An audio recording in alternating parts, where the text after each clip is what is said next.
Адамдардын басканы, турганы, отурганы, керилгени, деги эле күнүмдүк кыймылынын баары бий өнөрүнүн пайдубалын түзөт. Бий тарыхы адамзаттын жаралуусу менен мезгилдеш десек жаңылышпайбыз. Мисалы, байыркы адамдардын аң улоосу же отко, сууга сыйынуусу ритуалдык бийлер менен коштолгон. Андай эмесе бий дүйнөсүнө саякатка чыксак.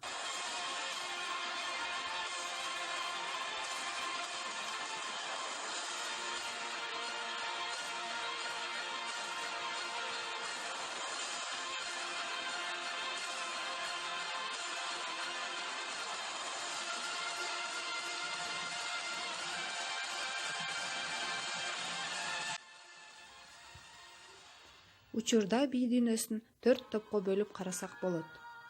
Биринчи, классикалык топко балет жана бал бийлери кирет.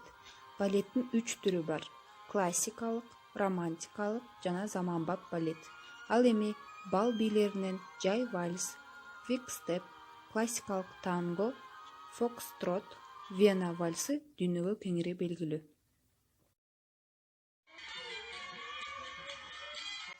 Экинчи топко латин америкалык самба, румба, бачата, меренге, мамбо, сальса, зук, ламбада, кумбия, танго, фламенко, капоэйра, пачанга, болеро бийлери кирет.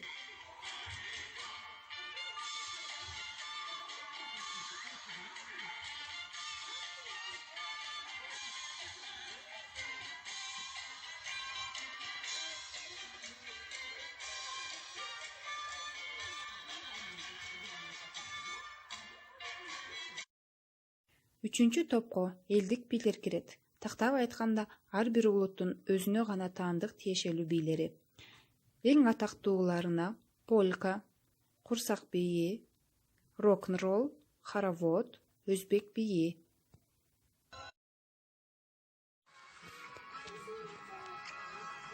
Төртүнчү топко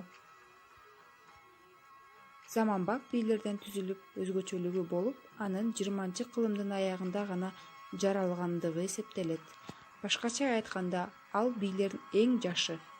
Негизинен алар клуб бийлери, хаус, транс, тектоник, хип-хоп, электро болуп саналат. Жогоруда айтылгандардан тышкары, брейк-дэнс, поппинг, көчө бийлери да белгилүү.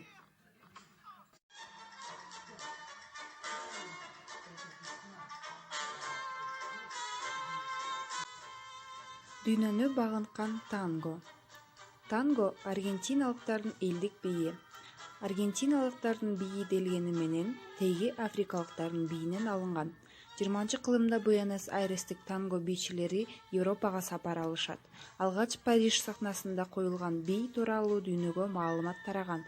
Ал эми 1983-жылы Нью-Йоркто Forever Tango аттуу шоунун ачылышы менен дүйнө эли тангонун сыйкырына чулганган.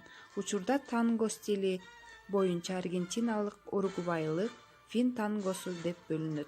Танго негизинен түгөй менен аткарылып, сүйүү сезимин жогору деңгээлде чагылдырганы менен дүйнөгө популярдуу болгон.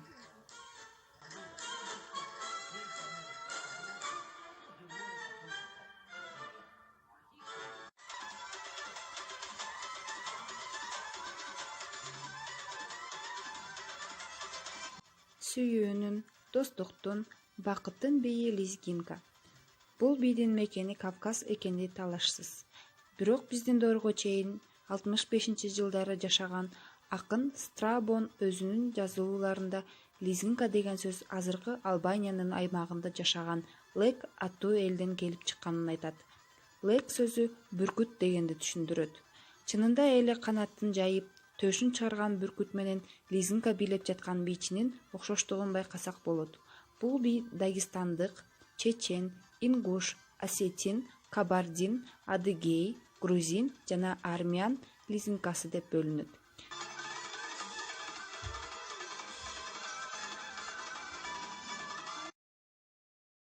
Жана ошондой эле, албетте биздин турмушка чагылдырган кыргыз бийлери. Кыргыздын улуттук бийлери тарых менен байланыштуу. Алсак кыргыздын улуттук бийлеринде кыз коомай, токмок, ат чабыш, жууркан салмай, шакек таштамай, кийиз жасоо, кыз оюн өңдүү, түрдүү оюн-зоок жана салттардын элементтери бар. Ал эми эң биринчи сахнага коюлган кыргыз бийи деп Айчүрөк операсындагы Аламан байге бийин айта алабыз. Бул бийде кыз ала качуу салты чагылдырылат. Өзгөчө сыймык менен Чолпон балетин айта алабыз. Анткени ал кыргыз бийин Союздун аймагына дүңгүрөтө тааныткан.